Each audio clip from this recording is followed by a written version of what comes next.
Casa Elefante contém conteúdo adulto. Se você não sabe o que o Hagrid achou na gruta apertada, não escute esse episódio.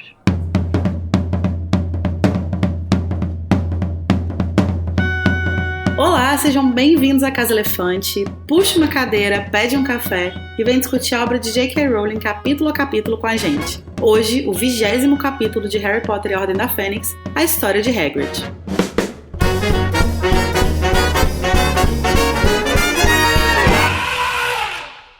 Os nossos episódios sempre levam em consideração todos os acontecimentos de todas as obras do Mundo Bruxo que já foram publicadas. Então, se você não sabe quem vai ser proibido de jogar quadribol pra sempre, vai lá se atualizar e depois você volta pra escutar a gente. Eu sou a Larissa Andrioli, que esqueci de apagar minhas pegadas na neve e agora eu tô com o cu na mão. E eu tô aqui com a Luísa Zanferdini, que ficou de dog sitter do canino enquanto o dono viajava. Como foi essa experiência, Luísa? Muito babada. É porque ele baba muito. Acabei toda babada. Você colocava o Roberto Carlos pra ele ouvir, Luísa? Ai, gente. Perdi a referência, mas eu tô rindo. Ai, a Luísa é jovem, eu esqueço. Ah, não, eu sou jovem também, nem por isso. Eu vou mandar pra você, Luísa, depois. Tá, eu sou meio desligada mesmo. E tô aqui também com a Carol Lima, que acabou de meter um bife podre na cara. Amiga, se preserva. Amiga, eu não sei o que foi que houve comigo pra fazer isso. Porque realmente é muito anti-higiênico, né? A biossegurança foi pra puta que pariu, foi pra casa do caralho, como diria a MC Carol. Pois é, vem aí mais uma pandemia, né? Criei um novo coronavírus. E hoje a gente vai falar sobre falta de higiene, os problemas dos bruxos pra conviverem com outros seres e... Só isso mesmo, porque esse capítulo é assim, chato, só tem isso. É o jeitinho dele. É o jeitinho dele, amiga. Carol, conta pra gente. Quem quiser comentar o episódio, corrigir a gente, xingar a gente... Não, xingar não pode. Mandar uns beijos pra gente. Como é que faz? Ai, quero. Então, pode procurar a gente no Twitter, no Facebook, no Instagram ou no TikTok, onde você vai nos encontrar como A Casa Elefante, porque somos, assim, muito homogêneos. E a gente tem um grupo no Telegram pra bater papo sobre muitas coisas e comentar sobre os episódios também. E um servidor no Discord, onde rolam uns RPG, conversas. Se você viver no tempo da Pedra Polida, você também pode enviar um e-mail pra gente ver. E essas informações todas vocês vão encontrar os links na descrição do episódio. Então, mandem lá comentários e enalteçam a gente. Beijo. Arrasou. Ouvi dizer que os antigos egípcios mandavam muito e-mail. Mandavam, menina. Mas antes de a gente entrar nessa discussão desse capítulo gostoso, divertido, acolhedor, não é mesmo? Tá assim no meu top 3 capítulos da saga inteira. Gostoso, tal qual um bifão verde. Pingando sangue. A gente vai começar pelo nosso tradicional, nosso clássico duelo de resumos, em que os dois participantes, que graças a Deus nenhum deles sou eu, vão tentar resumir em até 30 segundos o capítulo da semana e o vencedor vai ganhar o direito de trazer um tema para iniciar a discussão do episódio. Luísa, você quer par ou ímpar? Eu quero par. Vamos ver... Deu 5. Luísa, hoje não é seu dia, amiga. A Carol, então, tem o direito de resolver se ela vai começar essa tarefa agradável ou se ela vai delegar isso pra Luísa. E aí, Carol? Que grande privilégio, não é mesmo, que eu ganhei? É maravilhoso. Eu vou começar. Nossa, a mulher destemida. Então, muito bem. Carol Lima, você vai tentar fazer um resumo de até 30 segundos do capítulo A História de Hagrid. Em 3, 2, 1, vai. Hermione percebe que Hagrid chegou em casa, eles correm pra pegar a capa de invisibilidade e o mapa do maroto, descem lá pra casa de Hagrid. Eles conversam sobre a viagem dele de Olímpia, sobre como os gigantes, preconceito. Hagrid tá com a cara toda estourada e é isso. A Umbridge aparece no final, nada acontece, feijoada. Acabou? Com 22 segundos? Gato. Uma marca nunca atingida por mim. Vamos ver isso aí, vamos ver. Neste duelo. Pra vocês verem, né, como o capítulo é muito cheio de coisa. É verdade. Que até o meu resumo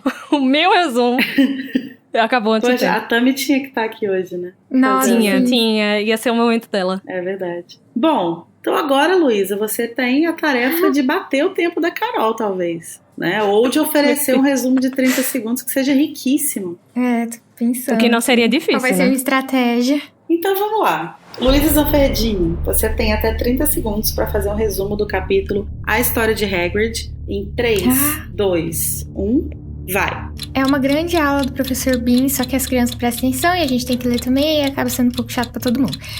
O Hagrid não queria contar o que aconteceu, a Hermione insiste, porque ele tá com a cara toda cagada. Aí ele fala que ele foi lá ver os gigantes nas montanhas com a Olímpia e os gigantes arrancou a cabeça, aí mudou o gigante rei, e aí deu errado, aí comensal da morte. Aí eles voltou pra casa, não contou o que aconteceu, contou que descobriu que a mãe dele morreu. E Chega em acabou. casa, a Umbridge aparece, e é isso. Tentei. Boa sorte, Larissa. A verdade é que, tipo assim, eu odeio fazer resumo, mas também não gosto de julgar. Eu gosto de assistir só, mas ter que escolher quem ganhou, eu não gosto não. Bom, eu vou oferecer esse prêmio pra Carol. Por quê? Porque a Carol conseguiu resumir o capítulo em menos tempo. E ela não entrou em detalhes, mas ela realmente falou de tudo. Então, Sim. mas o resumo da Luísa tava muito bom também. Tipo assim, acho que se tivesse cortado um micro pedacinho ali, você conseguiria ter terminado. Então é isso. Carol Lima é a vencedora da noite. Ai, obrigada. Você vai ganhar um CrossFox usado. No meu CrossFox, eu vou sair. Meu Deus. Eu vou ficar absoluta. Você gosta do conteúdo do Animagos e do Casa Elefante e quer garantir que a gente não desapareça? Você pode se tornar um apoiador e financiar o nosso projeto pelo PicPay. Você acessa picpay.me/animagos. Mas você não mora no Brasil? No problem. Agora nós temos também uma opção internacional no Patreon. Agora, para enviar aquela contribuiçãozinha única, sem compromisso, segue o Pix, pix@animagos.com.br. Com todas essas opções ficou ainda mais fácil, hein? Colabora um pouquinho com a gente. Ao descobrirem que Hagrid está de volta, Harry, Ron e Hermione correm para a cabana do amigo para saber o que aconteceu. Embora relutante no início, ele conta sua jornada junto com Madame Maxime em busca dos gigantes, numa tentativa de construir uma aliança com eles. Enquanto conversam, são interrompidos por Umbridge, que também notou que o guarda-caça estava de volta e foi tentar descobrir onde ele estava, além de ameaçá-lo. Vagabunda. Meu Deus! Desculpa. Eu odeio muito a Umbridge, gente. Errada não tá, né? Bom, Carol, qual dos 1000 assuntos ricos e interessantes você vai escolher? É uma tarefa muito difícil, né? Gente, Escolher eu sou um muito hater dentre... desse caminho. Escolher um dentre tantos, né? Tantos sujeitos do nosso interesse, do nosso mais puro interesse. Sim. Que é esse capítulo, né? Mas eu vou puxar aqui uma coisa que a gente viu acontecer lá no Cálice. Uhum. Lá no final do Cálice. O perfeitinho. Sem defeito nenhum, né? Tá, inclusive, no meu top 3 esse livro. Onde a gente vê Dumbledore já dando as ordens, né? No fim do capítulo da terceira tarefa. Ele já tá começando ali a se mexer. Uhum. A começar a reunir a ordem. E a gente vê ele falando alguma coisa sobre mandar pessoas conversar com outros povos, né? E aqui, nesse capítulo, a gente tem um desenvolvimento direto disso, né? E eu acho muito legal, porque já se passaram 20 capítulos, né, do livro. E isso aqui não foi esquecido. Às vezes a gente lendo, assim, mais desatentamente, né, a gente nem percebe que é uma coisa tão direta, assim, uma amarração tão bem feita, né? E eu acho que a Rowling, ela merece, sim, os thumbs up pra isso. Exatamente. Os louros. Pois é, eu acho que naquele finalzinho ali de Cálice, né, que a gente vê várias missões serem mencionadas ou já atribuídas, né? Uhum. A gente, assim como o Harry, a gente fica com essa pulga atrás da orelha, né? De tipo, o que será que eles vão fazer? Onde será que o Sirius está indo? Onde será que o Snape está indo? Onde será que... Quem será que vai fazer tal coisa que o Dumbledore mencionou? Porque tem isso, tem coisas que ele menciona a missão, mas não fala ninguém, né? E é muito legal ver isso se destrinchando, né? A gente vê isso se desvelando, assim, diante da gente. Não, e como a gente tá relendo, né, a gente não tem esse impacto tão grande assim, mas da primeira vez, quando você não sabe, é muito bom descobrir onde diabos Hagrid tava. E eu acho que a gente como releitor, né, e não só releitor, mas releitor de muitas vezes, acho que a gente pode subestimar isso um pouquinho, sabe? E por isso a gente acaba hateando muito esse capítulo. Em minha defesa, eu sempre odiei. Mas é muito legal, assim, descobrir, dar fim a esse mistério que desde o começo do livro tá, né? Cadê Hagrid? Cadê Hagrid? Cadê Hagrid? Sim. Cadê Hagrid? E aí, esse mistério acaba de onde ele tava, mas, tipo, por que ele tá com a cara estourada desse jeito e a gente não sabe ainda, né? Isso a gente ainda não descobriu, né? Isso é uma coisa que vai ficar meio que no ar pra gente descobrir no segundo melhor capítulo. Desse livro. Não, é o segundo melhor capítulo da série inteira. Cara, esse livro precisava de um editor. Precisava. Só que aí, o que aconteceu? A mulher foi inventar de engravidar, aí ela ficava, não, porque se você corta esse capítulo, meu filho vai nascer com cara de letra. Meu filho vai nascer com cara de gigante. Vai nascer com a cara do Grope. Nossa, então tudo bem. Deixa. Eu não odeio esse capítulo, assim. Eu reconheço que não tem muito o que falar sobre ele, assim, né?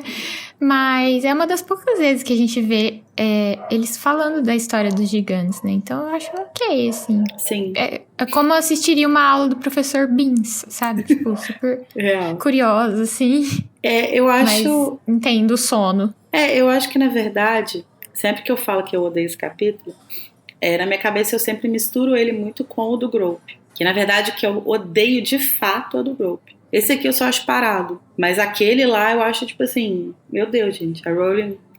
Ela terceirizou, aquele surto, né? O trabalho de escrever aquele. Naquele capítulo, ela contratou um freela pra fazer. Aquele capítulo é um surto. Então, assim, eu acho que esse capítulo ele é meio parado, ele tem pouca coisa, mas de fato ele traz algumas coisas interessantes. Como essa questão dos gigantes, assim, né? Que é uma parada, inclusive, que a gente vai vendo aos poucos, enquanto o Hagrid vai contando dessa viagem, né? E ele vai dando detalhes, assim, que eu acho que a gente nem imagina, né? Como que seria. Então, como que ele vai contando dessa aproximação com os gigantes, né, que é uma coisa muito complicada, tem que ter todo um tato, tem que ter toda uma estratégia e tal, né? Sim. Porque, né, todo tato é pouco com pessoas que têm pra mais de 6 metros de altura. É recomendado, né, ter um pouquinho de cuidado. E é muito legal também que o Dumbledore já preparou ele pra isso, né? Tipo, explicou que precisa levar um monte de presente, que não é só um. Então, e não é qualquer presente, né? São presentes que impressionem o Gurg lá. Sim, que tem que ter um pouco de mágica, porque eles gostam. E tal qual os 3 reis magos, o Hagrid chega lá com 3 presentes pros gigantes. As refs, hein? JK, muita catoliquinha safada. Julinar, aquelas.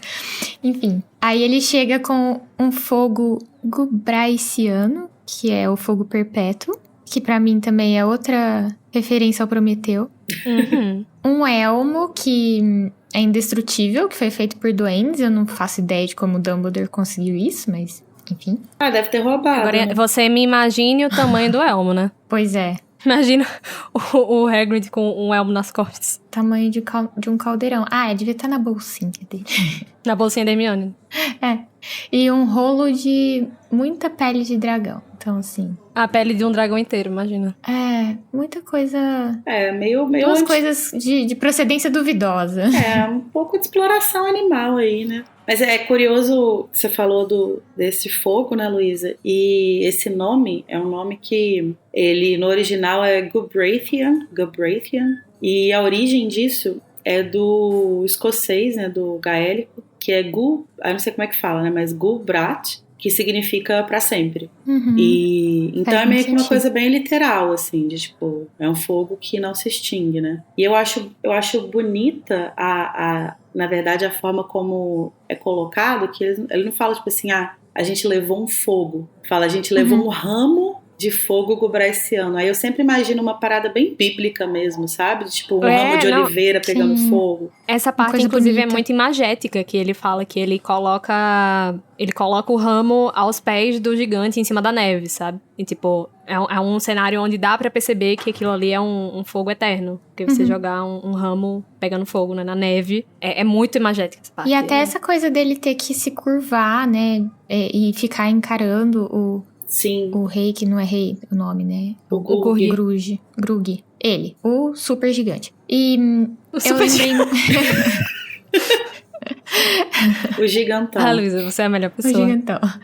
Eu lembrei muito do próprio Hagrid ensinando os meninos a cumprimentar hipogrifos, né? Tipo, você tem que Sim. demonstrar confiança e respeito ao mesmo tempo. E ao mesmo tempo é curioso, né? Porque, enfim, a gente vai falar um pouco melhor disso daqui a pouco, mas o fato de você ter que fazer esse tipo de aproximação com os gigantes, e aí essa relação que você fez com o hipogrifo é muito legal, porque ao mesmo tempo que existe muito respeito envolvido, né, existe você está fazendo aquilo em sinal de reverência, né, é quase como se você estivesse animalizando eles também, né, porque você precisa saber lidar com eles igual você precisa saber lidar com um hipogrifo, igual você precisa saber lidar com bichos. Então, eu acho muito curiosa essa relação com toda essa mitologia em torno dos gigantes, né? Que é uma coisa... Selvagem.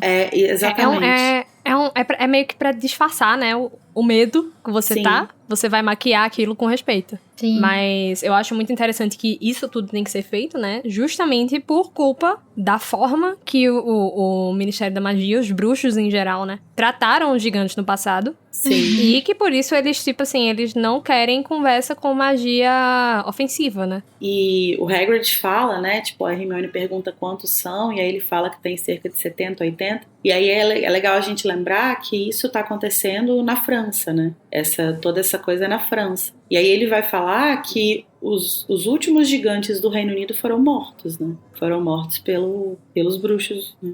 Dá muito a entender que esses 70 é tudo que sobrou. Tanto que Hermione fala, só 70? Sim. Então, realmente, você tem ali uma espécie reduzida a 70 indivíduos que ficam se matando entre si também é um pouco, né? E aí Sim. volta um pouco nessa animalização deles, né? Mas eu acho que é interessante pensar inicialmente essa ação que vem de fora, né? De como que os bruxos lidam com os gigantes numa postura bem...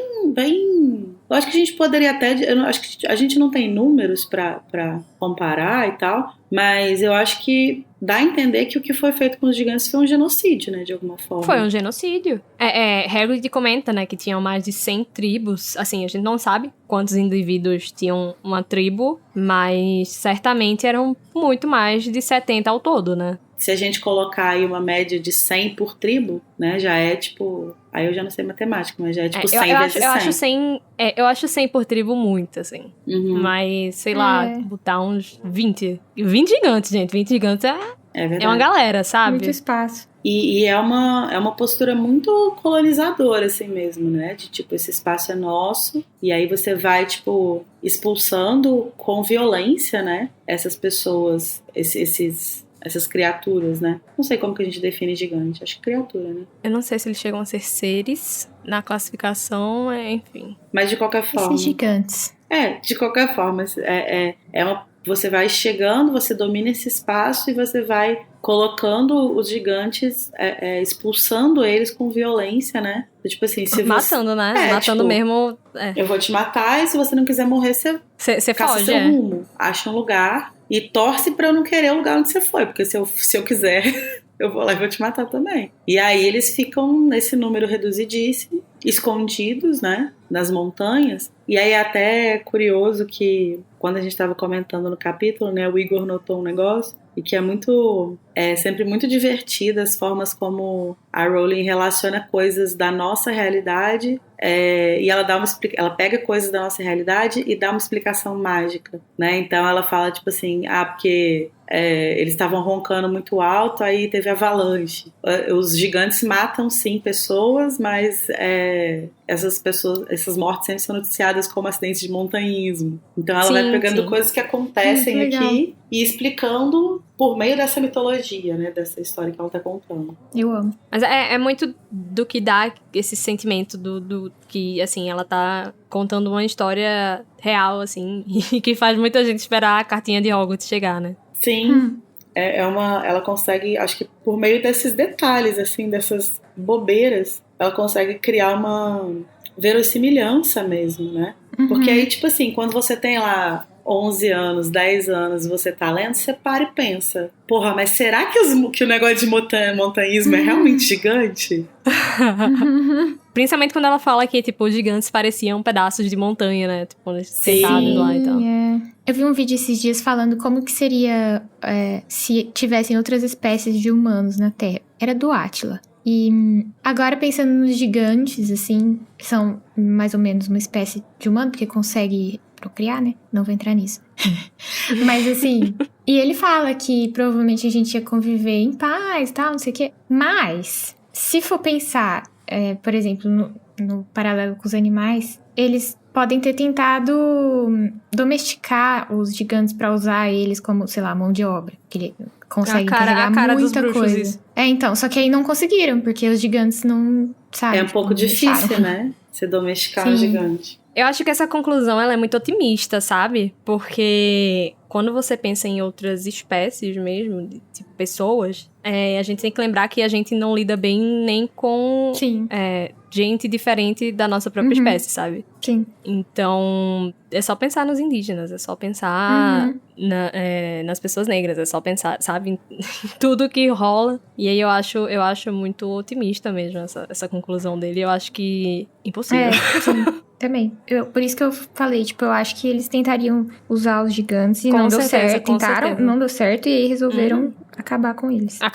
Não, já que a gente não pode com eles, a gente mata eles. Exatamente. E que é um modus operandi bem humano mesmo, né? De tipo, se você não pode servir aos propósitos que eu quero, então... Vai acabar contigo. Sai do meu caminho. E eu acho muito interessante como toda essa dinâmica dos gigantes, né, é apresentada aqui pro Hagrid, porque ele vai falar muito, né, como os gigantes são, porque eles são assim, porque eles são assados. E nisso ele vai falar muito rápido, né, sobre a mãe dele.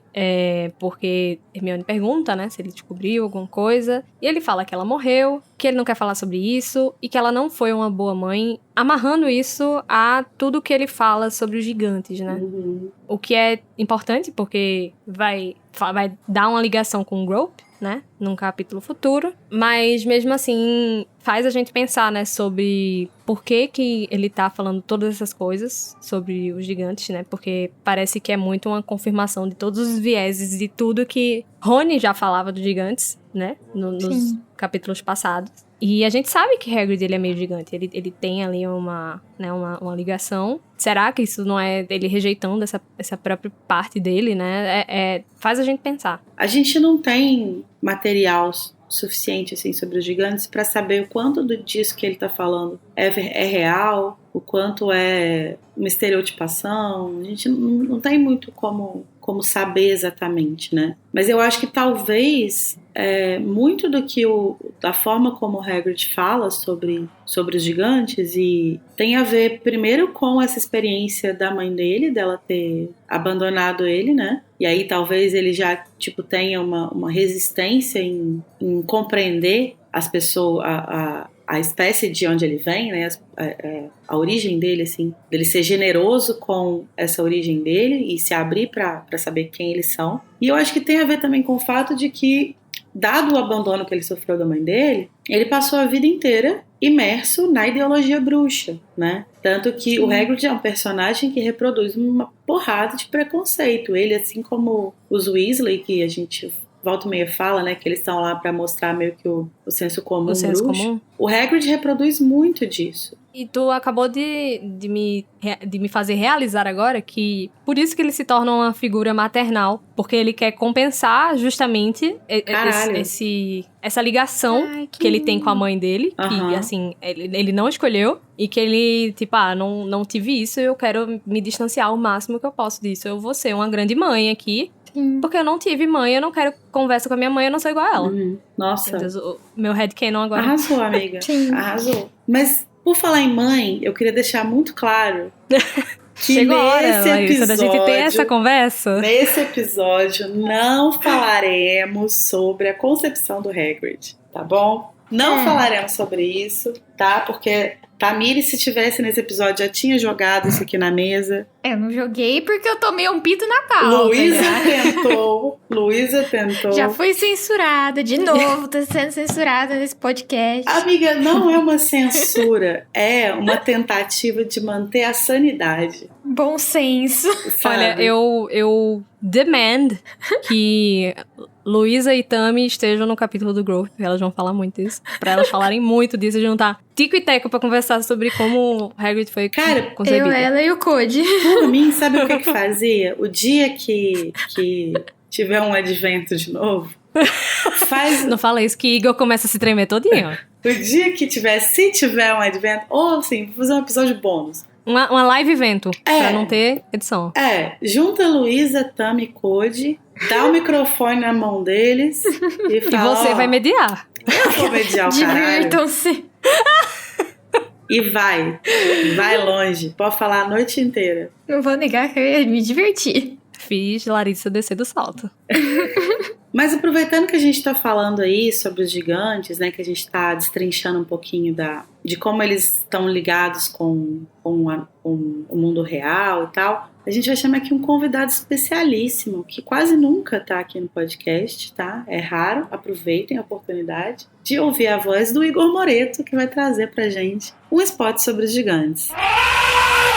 Oi, galerinha, tudo bom? Eu vim aqui hoje porque eu preciso revelar uma informação exclusiva e inédita no fandom de Harry Potter. Eu tive acesso às anotações de J.K. Rowling sobre a concepção de Hagrid e vou aqui expor pra vocês todos os detalhes sórdidos daquela noite. KKK, mentira. Eu vim aqui pra falar sobre a mitologia dos gigantes no nosso mundo, né? Porque houve um tempo em que as pessoas achavam que os gigantes realmente existiam. Os primeiros registros dos gigantes é na mitologia grega, né? Onde eles não eram inicialmente grandes de altura, e sim grandes no sentido de serem maciços, né? Como a Lia gosta de traduzir. Eles eram arrogantes e agressivos com os deuses do Olimpo, que no caso representavam a racionalidade.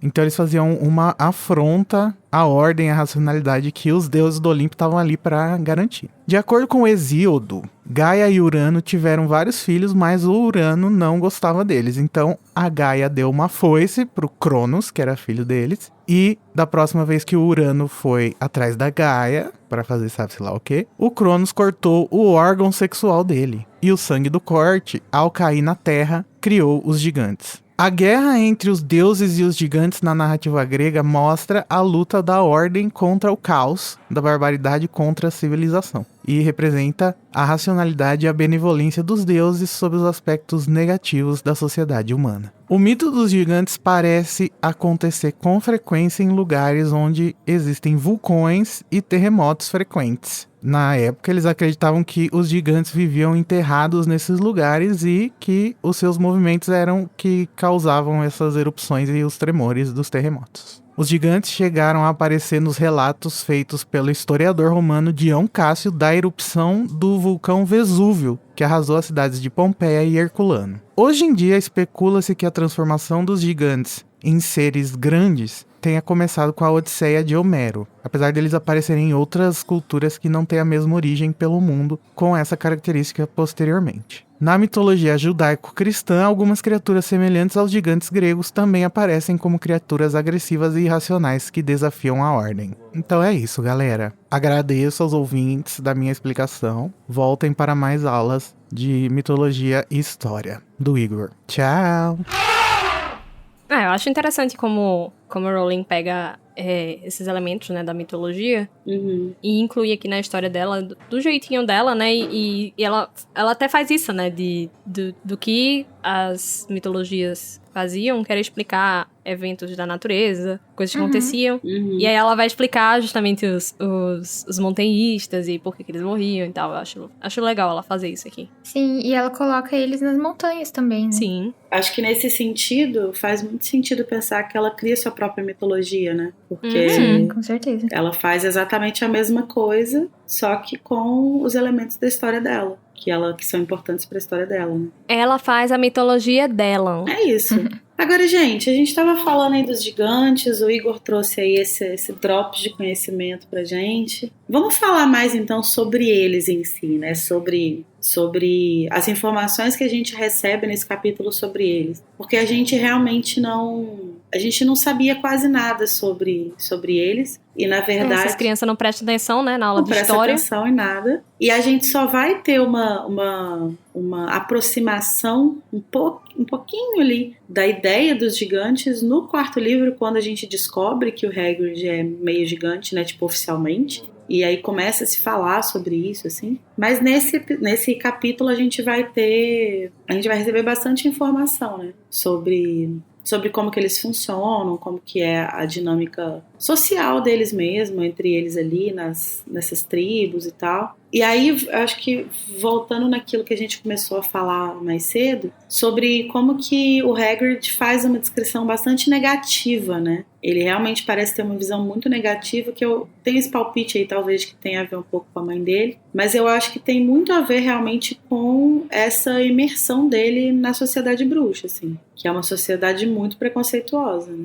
Não, uma visão bem higienista, né? Uhum. Tipo, como vocês são tribais, como vocês são primitivos, né? Animalescos.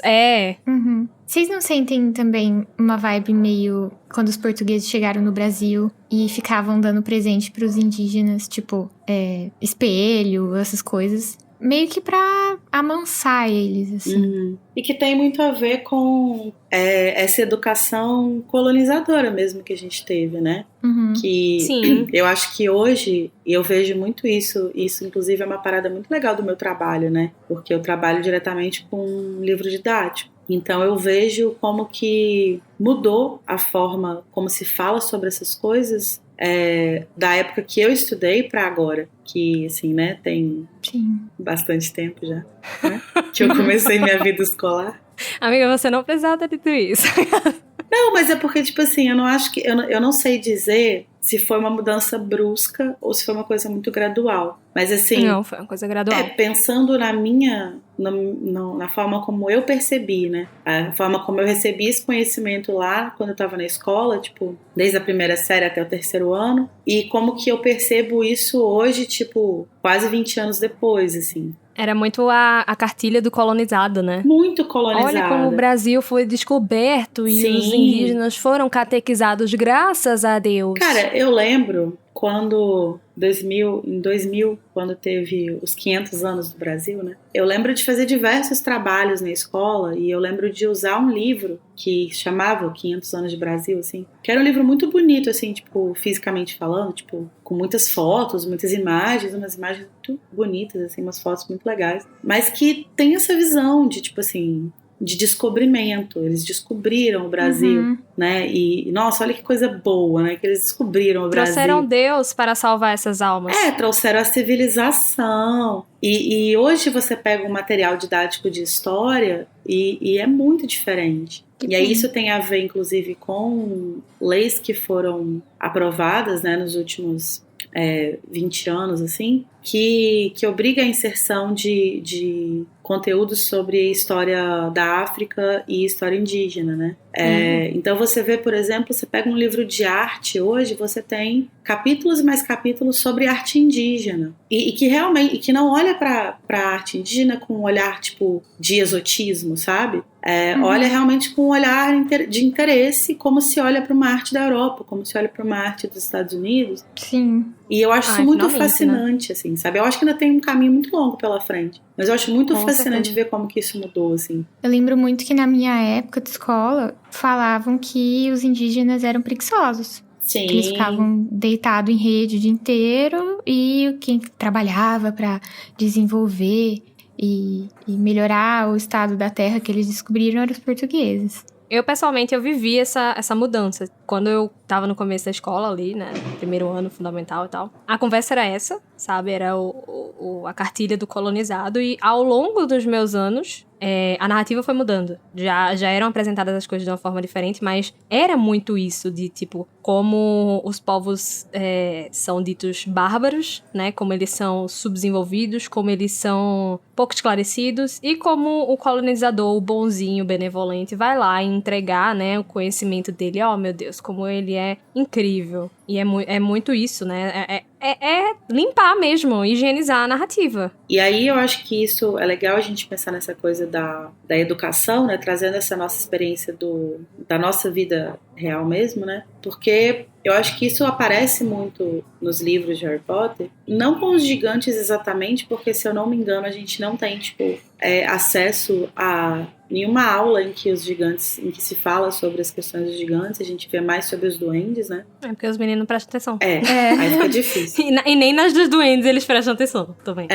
Mas eu acho que a gente vê um reflexo de como é a educação nesses personagens, né? Na forma como eles vão se expressar sobre esse assunto, assim. Então, a forma como o Hagrid fala, a forma como o Ron fala, né? São vislumbres que a gente tem de como essa coisa é passada, né? E é exatamente isso que a gente estava conversando, né? Eu acho que a forma como a educação bruxa fala sobre esses assuntos é exatamente como se falava sobre os indígenas, sobre os africanos escravizados e tal, lá no início dos anos 2000, assim, né? Tipo, até o início dos anos 2000, quando se começa a mudar um pouco disso, porque aí vão entrar algumas leis que vão obrigar a rever essa postura, né? Mas eu acho que é um paralelo muito legal de se fazer, assim, porque eu acho que é exatamente assim que as coisas são vistas, assim, né? E aí, até isso que a Luísa falou, né, do espelho, do presente e tal, é muito similar, né, a forma como se fala, assim, essa coisa de, tipo, você tem que dar uma coisa que encante eles, porque eles gostam de magia, então, mas você não pode usar a magia contra eles, mas tem que ser uma coisa que fascine, né, que, tipo... E tem sempre esse peso de, tipo, como eles são burros por estarem encantados por isso, que é tão simples pra gente, né? Sim. Pro bruxo, que é magia, é uma coisa do dia a dia, e pro gigante não, né? E sempre tem esse peso de, olha como essa galera é pouco instruída, burra mesmo. E ao mesmo tempo, eu acho interessante que a magia que fascina que a narrativa fala que fascina os gigantes, né? E aí você falou assim, porque pros bruxos é uma coisa do dia a dia e tal. Não é a magia que o Dumbledore oferece de presente. O Dumbledore oferece realmente uma magia diferente, né? Especial. Quando o Hagrid fala sobre o fogo, né, o fogo perpétuo, ele fala, tipo, é uma magia muito poderosa que só bruxos como o Dumbledore podem fazer, assim. Então, ao mesmo tempo que tem um pouco dessa postura ainda, você vê que numa figura como o Dumbledore existe um olhar um pouco diferente. Não só dele estar interessado e estar disposto a ir propor uma aliança e conquistar a confiança dos gigantes, porque eles estariam numa posição mais interessante se eles tivessem os gigantes do lado deles e tal, mas de, tipo, realmente oferecer alguma coisa que seja valorosa, né? De humanizar, né? Bruxizar. É isto. Bruxizar os gigantes. E, nesse sentido, vocês acham que o Hagrid está lá fazendo um trabalho de base? Ele tentou, não é mesmo? Ele tentou ali chegar junto, conversar, ei, pessoal, não é assim, né? Embora ele mesmo, né, seja cheio dos preconceitos dele, que a gente tá vendo aqui, né? Sim. Mas, infelizmente, né, não rolou. Ele tentou, mas não aconteceu. Mas uma coisa legal também que a gente vai ver nesse capítulo é um pouco da dinâmica da sociedade dos gigantes, assim, né? A gente vai entender que tem esse Gurg, que seria tipo um líder, e esse líder, ele comanda. Ele que tem que ganhar os presentes, né? Sim, ele que manda ali na galera, então é ele que você tem que agradar, é ele que você tem que conquistar. Porque se você conquistar ele, o resto vem com ele, né? O resto vai junto, assim. Eu acho importante como vai ser bem ressaltado aqui, como eles vão usar da força bruta, da força física, pra escolher a liderança e tal. E eu acho que até no fim do capítulo passado, quando o Harry respondeu, né, às provocações do Malfoy, né, recorreu à força bruta, à força bruta, também à força física, e o quanto isso é pouco apreciado pelos bruxos, sabe? Quando você tem que recorrer à sua força física, e isso é mal visto, porque temos magia, né? Sim. Vocês estão... A própria McGonagall fala, vocês estão querendo imitar duelo de trouxa. E eu acho que é muito isso aqui, sabe? Tem-se essa ideia de que usar a força física, usar os músculos, enfim, é uma coisa mal vista. E isso pode contribuir também, né? Pra visão que eles têm dos gigantes. Rola essa briga entre os gigantes. E aí troca o líder. Então morre o Carcus e entra aquele outro, que eu esqueci o nome. E esse outro não tá afim, né, de ouvir o que o Hagrid e a Madame Maxime tem pra falar. E ele simplesmente pega o Hagrid e vira ele de ponta cabeça. E na hora, toda vez que eu leio essa parte, eu lembro do Trasgo pegando o Harry pelo pé na Pedra Filosofal, virando ele de ponta cabeça, assim, vem essa cena. Não, aí você imagina o tamanho do bicho. Pra pegar o Hagrid. Pegar o Hagrid, né? Tipo, 3 vezes maior do que... E essa coisa da violência, né? É justamente por meio da violência que esse outro Gurg, né, vai tomar o poder, assim, né? Ele meio que dá quase que um golpe de estado, né? Sim. E a gente vai descobrir que ele tá mancomunado com os comensais, né? Sim. Que ele gosta de matar. E inclusive é mencionado que um dos comensais que foi fazer a aproximação com ele é o McNair, né? Uhum. E a Lia mete ele é tarado. É o tarado da machadinha. Gente, eu não consigo. Ele é o tarado do machadão, né? Aquele machadão. O McNair é o tarado do machadão, é isto. Descobrimos a identidade do tarado da machadinha. É sobre isso. E tem uma coisa que é mencionada nesse momento, quando ele tá falando sobre o Gurg, né? O novo Gurg. Que é, na verdade, sobre o Gurg anterior, né? O Carcus. Que o Hagrid fala assim, em todo caso, gigantes como Carcus, se a gente dá informação demais, nos matam só pra simplificar as coisas. E essa é uma fala curiosa, porque, assim, a gente não sabe se ele tá fazendo uma piada, assim, ou se isso, tipo, é um estereótipo, muito, né? Ou se é verdade, assim, tipo, vai que é. Pode ser os dois também, né? Eu acho que é verdade. Vindo do Hagrid, assim, no momento como ele tá, tipo, todo... Falando sério, né, de tudo que aconteceu, eu imagino que não tenha sido no tom de piada, foi mais... Mas talvez seja uma simplificação, um reducionismo muito grotesco, assim, né? Pode ser também. De que, tipo assim, talvez você dar muita informação complique um pouco as coisas, mas não necessariamente que vão matar você pra simplificar, assim. Eu real acho que é muito disso, assim, desse reducionismo bruxo que não move uma palha, sabe? Pra tentar entender um povo que não é o dele, sabe? Sim, e que qualquer dinâmica diferente é necessariamente uma dinâmica brutal, uma dinâmica... Exatamente. Né? Violenta, agressiva. Errada. Não civilizada. E pior, exatamente. Morte aos bruxos, né, gente? Puta merda. E é interessante pensar, assim, que apesar do Hagrid estar falando tudo isso, ele não foi agredido pelos gigantes, né? Ele não fala quem foi que bateu nele. Sim. A gente só descobre mais pra frente, mas sim, foi um gigante, mas por outras questões, né? Não foi uma violência, entre aspas, assim, eu ia falar gratuita. Não. Gratuita não foi uma né? Exatamente. Gratuita foi. Mas não foi uma violência de, tipo, estamos contra você, né? Só pra fazer ele sair dali. Tipo, parece que o máximo que eles fazem é realmente só pendurar ele, né? Tudo bem que porque não consegue, né? Maxime, porque a Madame Maxime chega lá de varinha dura. De varinha dura. Mete a vara na mesa. Imagino que se eles quisessem muito, eles teriam conseguido. E é uma coisa que eu queria ter falado no começo e eu esqueci. Mas o Hagrid tá colocando uma carne de dragão no rosto e ele fala que ajuda com a dor. E eu até pensei que pudesse ser porque, tipo, a carne tá gelada e, né, botar um trem gelado. Mas primeiro, ele não parece ter um congelador, muito menos uma geladeira na casa dele. Segundo, eu acho... Tem neve lá fora, né? Seria mais efetivo pegar tem neve lá gelo. fora. E eu acho que é mais por causa dos sangues do dragão. Aí eu fiquei pensando, será que esse é um dos 12 usos do sangue do dragão pra colocar em machucados? City 11. Cite os outros 11. Mas Então, pra mim é virou isso. headcanon. Porque ele pegou especificamente um bife de dragão, né? É, exatamente. Mas achei bom também, Luísa, que você puxou isso, porque eu acho que... eu não sei se tem muito mais o que falar, assim, exatamente sobre os gigantes, né? E tem algumas outras coisas que acontecem nesse capítulo que valem a pena, assim, ser mencionadas, né? Além desse rolê da carne de dragão, né? Que é a primeira vez que a gente vê... Que a gente nunca viu ser mencionado isso, né? Só se fala sobre o sangue. Mas, de fato, se a carne, ele tá pingando sangue, né? Uhum. Então, talvez... Nada mais justo, E talvez a própria carne tenha propriedades também, né? Sim, sim. já que o dragão é um bicho tão mágico, né? E por falar em dragão, tem um que aparece aí, né? Que bate na porta. Dragão rosa. Batidas na porta da frente, e veja só, não é o tempo. É a nossa querida...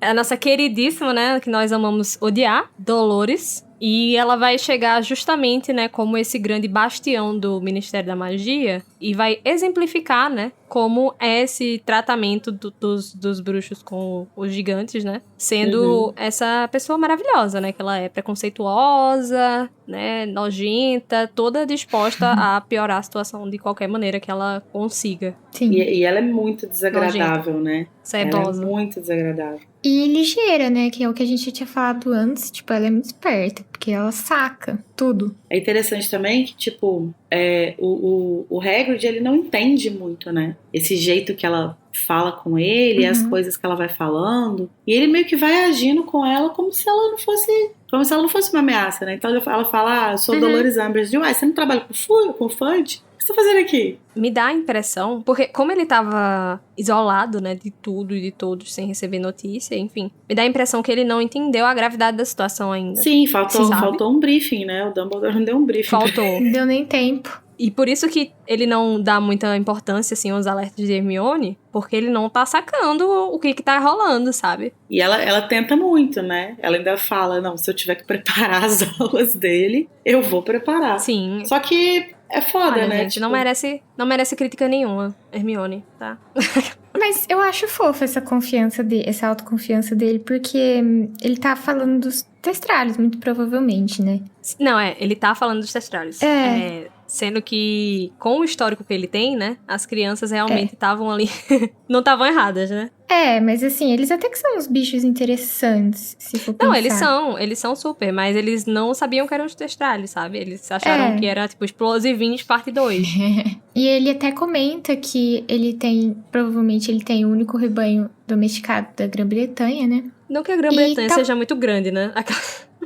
Tem isso também, né? Mas assim, eu acho que isso é bem plausível, porque, primeiro, eles são um pouco difíceis de serem vistos, né? Tipo, não é tão fácil assim, não é todo mundo que vê. As mesmas pessoas que veem, elas podem acreditar naquela lenda urbana, né?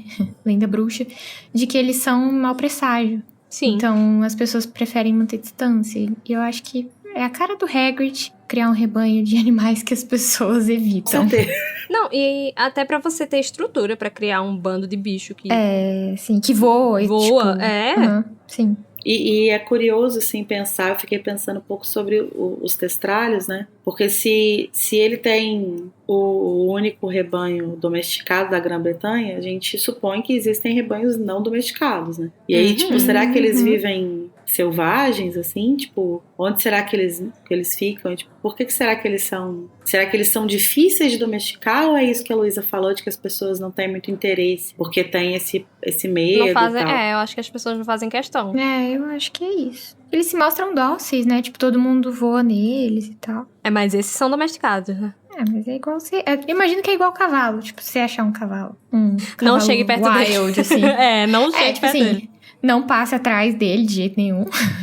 Nem na frente. Animaizinhos, né? Gente, mas a gente estava falando sobre essa coisa do Hagrid domesticar os testralhos, né? E, bom, para ele domesticar, ele precisa ver eles, né? E aí, o que será que o Hagrid viu, né? Qual morte será que ele viu pra ver eles, né? Porque, se eu não me engano, na verdade, eu até tinha pensado no pai dele, mas eu acho que ele fala que o pai dele morreu quando ele estava no 3º ano da escola, uma coisa assim. E aí, então, ele deve ter morrido, tipo, enquanto o Hagrid estava em Hogwarts, né? Então, ele não deve ter visto. Mas aí, a produção mandou aqui uma teoria de que o Dobby matou o pai do Hagrid.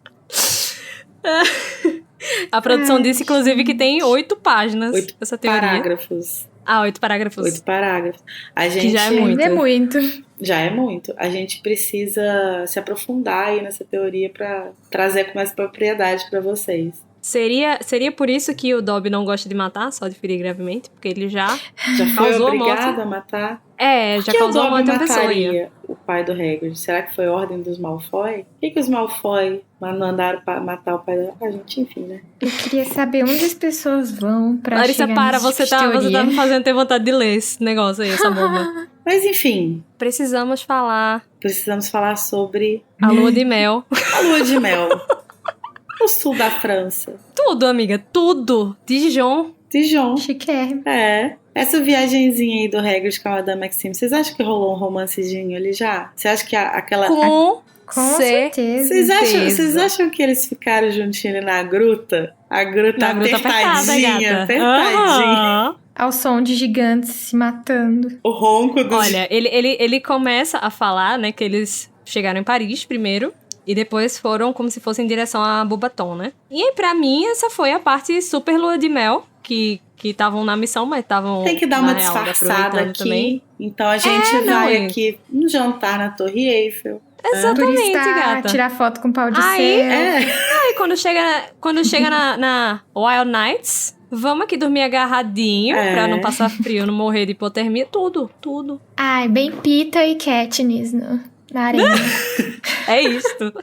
E é fofo, né, como que o Hagrid fala da Olímpia, né? Porque ele fala tipo assim, se você olha pra ela toda fina, toda educada, nananã, mas ela sacou a varinha e botou, tipo, o respeito lá com os gigantes, Sacou a varinha e não sei o quê.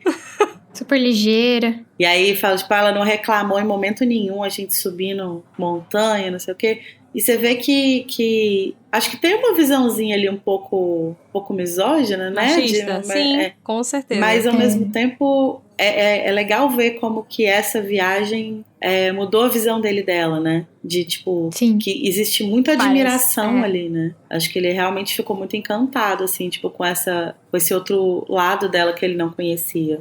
O Agroboy e a Patricinha. O perrengue chique da Olímpia. E convém comentar que, tipo, nada melhor do que a iminência da sua morte pra você se declarar pra pessoa que está afim, né? Porque... Menina, nunca me aconteceu, mas se aconteceu, eu vou te falar. Mas é que todo livro, as pessoas se declaram na hora que elas acham que elas estão morrendo, né? Que elas vão morrer. Então, assim, com certeza rolou esse romance ali na caverninha. Na hora que eles olharam e falaram, as próximas cabeças serão as nossas. Por que a gente não junta elas, né? Esse beijo. Não, não, esse romance é real na minha cabeça, tá? Aconteceu muito. Com certeza. Mas, para além da Madame Maxime, que agora ele tá aí se aproximando, né? Mas o Hagrid, ele tem um outro amor na vida dele, né? Que é o canino. O que foi feito de canino nesse tempo? Bichinho. Ai, coitado do cachorro, ficou Ele sozinho. Ele foi pro mesmo lugar que o Bichento foi em Relíquias. Ai, ficou na casa do dog sitter. Não, eu acho que a Grumpy Plank foi lá cuidar dele, da ração. Gente, mas a fazer um sobrecarga carinho. dessa mulher, né? Ela dá conta de todos os bichos, das aulas, Nossa, real. dos alunos. Tadinho desse cachorro. E com dó, ele é tão bonzinho. Isso é Ele é. babento. E também, eu tenho uma outra pergunta sem resposta, talvez, sem resposta.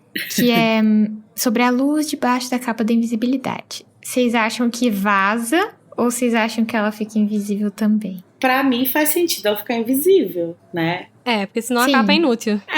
E na verdade, não, a gente Mas tem aí- essa resposta. Ah, não, mentira, a gente não tem essa resposta, não. É porque eu tava lembrando Olha. do primeiro livro do Harry com a lumináriazinha. Ele deixa Mas pra eu acho que ele fora. tá O lampião pra fora. fora, é. Então, mas se ele tem que botar pra fora é porque não vaza. Respondam essa, professores de física. Cadê seu Não dedo? tem, não tem. Responda, Não faz Deus. sentido. Não tem física, não tem física. Porque segundo a física, ninguém ia enxergar nada embaixo da capa da invisibilidade. Ia ter que usar a feitiço da desilusão e não desiludir as papilas dos olhos. Nossa, Meu ia ficar Deus. só um olhinho flutuando. Não, ia ficar só a assim. parte preta do olho. Ai, que feio. Meu Deus. Que coisa horrível. Mas porque a luz tem que chegar lá, entendeu? É tipo fantasma de lençol. Gente, é igual aquele negócio da janela do carro, gente. Janela. O plástico, a película do carro. É verdade! Aquelas portas de hospital que você vê de fora, de mas dentro, você não vê de mas não vê dentro. de fora. Você vê de fora, mas não vê de dentro. É verdade. Isso é muito Mas bom. mas isso aí é uma Me superfície buga. reflexiva. Não sei. Não tem jeito, não tem resposta. Nunca não tem entendi resposta. física, gente. Não vai ser agora que eu vou entender. Massinha. Comentem aí pra gente. Conta pra gente o que vocês vocês acham sobre isso. A gente tem algum ouvinte que é professor de física que possa ajudar nisso? São 2 respostas. Quem cuidou do canino e a luz debaixo da capa. É isso. Então, assim, vocês mandem aí pra gente o que vocês acham sobre essas perguntas sem resposta. E a gente continua a discussão lá no Telegram, no Discord e posteriormente no Metendo a Colher, né? Se vocês têm algum comentário robusto a fazer sobre o tema, vocês podem mandar pro Metendo a Colher que a gente lê lá na live. Se o seu comentário não for robusto, a gente lê também, tá? Também, maciço. também. Pode mandar só oi, amo vocês. A gente também vai ler. E o Metendo a Colher, inclusive, é na semana que vem, tá? Então você tá ouvindo esse episódio agora, você vai sentar a bundinha no computador, você vai escrever um e-mail pra gente. E na semana que vem, o seu. É meio difícil, né? Escrever um e-mail com a bunda no computador. Você pode escrever com a bunda. Pode. Sabe quando a pessoa faz um negócio de qualquer jeito e fala, nossa, você fez com o cu, né? Sim. Mas se liga, hein? Fiquem agora com uma mensagem comercial de um dos nossos patrocinadores. Você conhece as grandes histórias protagonizadas pelos gigantes? Mas é claro que não. Os bruxos invisibilizados. Mas é claro que não. Nós fomos Mas é claro que não. Nós fomos invisibilizados pelos bruxos. Mas chega de tentar esconder os gigantes embaixo do tapete. Apresentamos a série de livros audiolidos por Rubio Hagrid. Hagrid lê. Você finalmente conhecerá a verdadeira versão de histórias que inspiraram os contos de fada, inclusive trouxas, como por exemplo Branca de Neve e os 7 Gigantes, ou os 3 Gigantinhos, e até mesmo a Bela e a Criatura Incompreendida, que é a versão que o Ministério da Magia não quer que você conheça. Além disso, temos também os contos que foram apropriados pelos bruxos e cobertos de wizard washing, como a original versão de Os Contos de Guido o Gigante, com as versões originais chamadas O Conto dos 3 Gigantes, A Fonte dos Grandes Amigos, A Giganta Gabbit e Sua Montanha Inquieta, ou O Bruxinho e o Seu Caldeirão Gigante. Você pode também, numa leitura descomprometida, curtir Hagrid lê em artigos avulsos, como o subversivo Como Eu Sento Nisso, uma crítica à inacessibilidade da indústria de vassouras voadoras. Inclusive, na coluna criativa do Seminário das Bruxas, o artigo Como Esconder Sua Varinha do Tamanho Descomunal. Para isso e muito mais, não deixe de conferir Hagrid lê, grandes histórias de enorme representatividade. Essa foi uma mensagem de um dos nossos patrocinadores. Agora voltamos à programação normal. Mas agora a gente chegou no momento, que é aquele momento de desespero, de tristeza, né, de ficar desolado, que é o nosso momento em que a gente vai escolher o que a gente menos gosta, ou uma coisa que a gente detestou no capítulo, que é o momento da Avada Kedavra.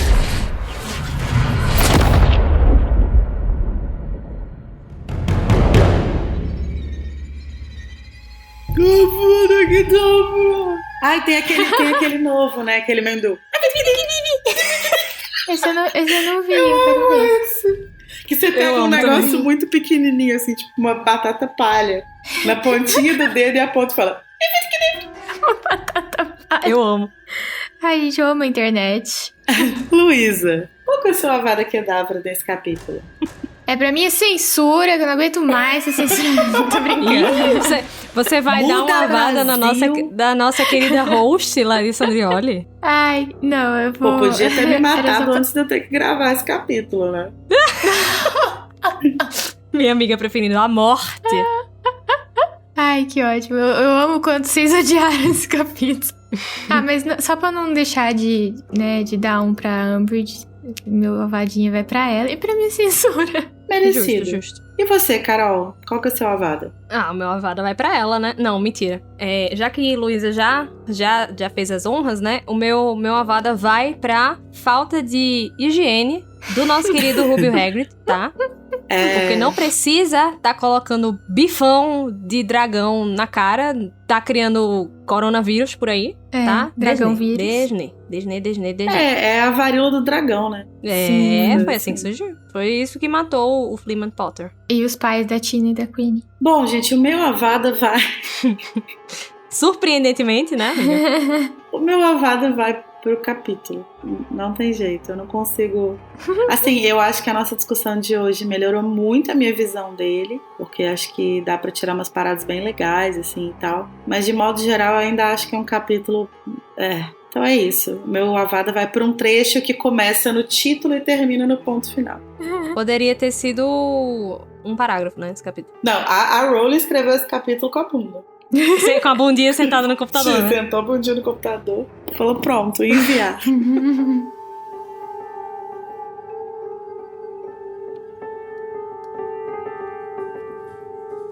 Mas agora, vamos buscar paz no nosso coração. Vamos lembrar de uma coisa boa desse capítulo, uma coisa que enche a gente de alegria, de paz, de esperança. E vamos para o nosso momento Expecto Patronum.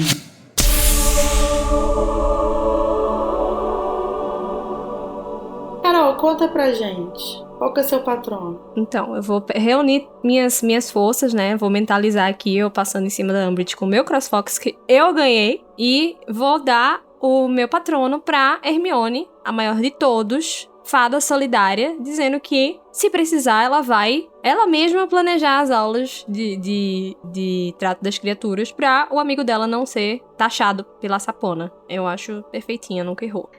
Arrasou. E você, Luísa, qual que é o seu patrono? Quando o Harry já chega falando, nossa, Hagrid, você tá tudo acabado, o que aconteceu? E aí o Hagrid, nada, tá tudo certo, vocês não querem uma xicrinha de chá? Assim? Vamos jogar a conversa fora? Gente, tá com a cara toda cagada e fala, não foi nada. Foi nada não, menina. Bom, o meu patrono, gente, inicialmente eu ia dar ele pro fim do capítulo. Mas eu acho que eu já hateei muito, então eu vou assim, no melhor espírito do otimismo e tal, né? Eu acho que eu vou dar o patrono pra esses vislumbres que a gente tem da sociedade bruxa, assim, de como funciona a mentalidade deles com certas coisas, assim, que eu acho sempre muito legal quando a gente consegue pegar essas coisas, captar esses detalhes, assim. Então, meu patrono vai pra isso. Olha aí, tivemos um character development aqui da nossa querida amiga Larissa Andrioli. Pois quando você menos espera, né? Uma nova mulher. Seu Avada foi pro capítulo e o patrono também foi pro capítulo. É verdade. Então tá tudo bem. Tá tudo bem. É verdade. É só botar uma pitada de esquerdismo que fica bom. É isso. Inclusive, na hora do spot lá do Igor, que ele falou assim, se ela deu uma foice pra não sei quem, eu falei, quem vai dar martelo? Tudo. Mas agora que a gente já superou esse calvário, quer dizer, esse capítulo, né? E esse obstáculo da história dos gigantes, a gente pode seguir pro 21º capítulo de Ordem da Fênix, O Olho da Cobra. Tchau! Tchau!